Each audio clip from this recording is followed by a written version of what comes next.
শেখ হাসিনা প্রেতাত্মারা এখনো কিন্তু আপনার আমার মাঝে ঘোরাফেরা করছে। শেখ হাসিনার দোসররা এখনো কিন্তু আমার আপনার মাঝখানে ঘোরাফেরা করছে। আপনারা কোনো ক্রমেই তাদেরকে আশ্রয় দিবেন না।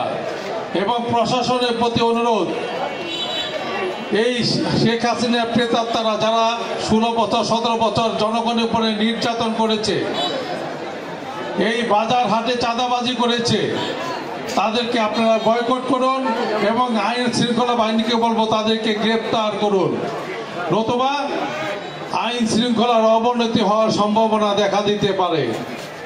আমরা গত 16-17 বছর কেউ ভোট দেই না, আমরা ভোট দেওয়ার জন্য অধীর আগ্রহে বসে আছি।